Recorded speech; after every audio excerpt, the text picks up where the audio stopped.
അഭ്യുദ്ധരന്നഥ ധരാം ദശനാഗ്രലഗ്നമുസ്താംഗുരാങ്കിത ഇവാധിക പീവരാത്മാ ഉദ്ധൂതഘോരസലിലാജലധേരുദഞ്ചൻ ക്രീഡാവരാഹവപുരീശ്വര പാഹി രോഗാത്.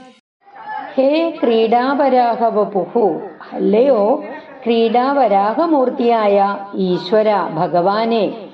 അഥ ധരാം അഭ്യുദ്ധരൻ, ഭൂമിയെ തേറ്റമേലെടുത്തതിനു ശേഷം അതിനെ മേൽപോട്ടുയർത്തുവാനായി ദശനാഗ്രലഗ്നമുസ്താംഗുരാങ്കിത ഇവ, തേറ്റയുടെ തലപ്പില് പറ്റിപ്പിടിച്ചിരിക്കുന്ന ഇളം മുത്തങ്ങിയോടു കൂടിയവനോ എന്നു തോന്നും വണ്ണമുള്ളവനും അധിക പീവരാത്മാ, ഏറ്റവും തടിച്ച ദേഹത്തോടു കൂടിയവനുമായി ഉദ്ധൂത ഘോര സലിലാത് ജലദേഹേ ഉദഞ്ചൻ, ഇളക്കപ്പെട്ട ഭയങ്കര ജലത്തോടുകൂടിയ സമുദ്രത്തിൽ നിന്ന് പൊങ്ങി വരുന്ന ത്വം രോഗാത് മാം പാഹി, നിന്തിരുവടി രോഗത്തിൽ നിന്ന് എന്നെ രക്ഷിക്കണമേ.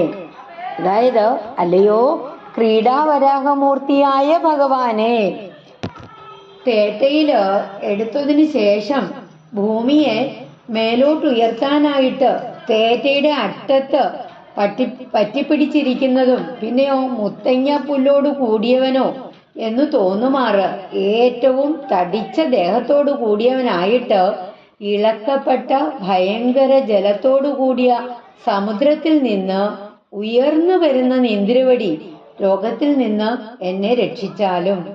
ഒന്നാമത്തെ ശ്ലോകത്തില് മഹീം അസമയേ സലിലേ നിമഗ്നാം എന്ന് പറഞ്ഞിട്ടുണ്ട്. അത് പ്രത്യേകം ശ്രദ്ധിക്കേണ്ടതാണ്.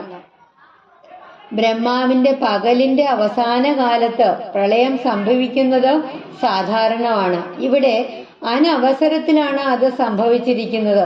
അതിനാണ് പ്രസക്തി.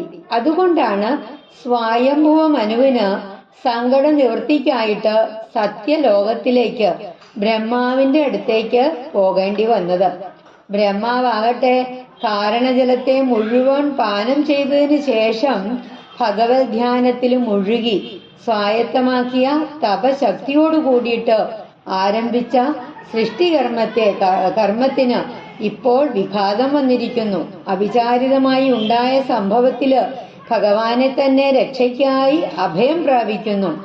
അങ്ങനെ നിദ്രൂഢിയെ തന്നെ ധ്യാനിച്ച് മനസ്സിൽ ധ്യാനിച്ച ഭഗവാൻ വരാഹമായിട്ട് അവതരിച്ച് സമുദ്ര അന്തർഭാഗത്ത് നിന്ന് കളിയായിട്ട് തോന്നുന്ന വിധത്തില് തേറ്റയുടെ അറ്റത്ത് ഭൂമിയെ പൊക്കിയെടുത്ത് ഉയർന്നു വരുന്ന ആ രൂപം അനുവാചക ഹൃദയത്തെ ആനന്ദതുന്തുലമാക്കുന്നു. എല്ലാം അവിടുത്തെ ലീല തന്നെ. രോഗജന്യമായിട്ടുള്ള ദുഃഖ സമുദ്രത്തിൽ നിന്ന് ഏവരെയും രക്ഷിക്കണേ എന്ന് ഞാനും പ്രാർത്ഥിക്കുന്നു. അല്ലയോ ശ്രീ ഗുരുവായൂരപ്പാ ശരണം. നാരായണ നാരായണ നാരായണ.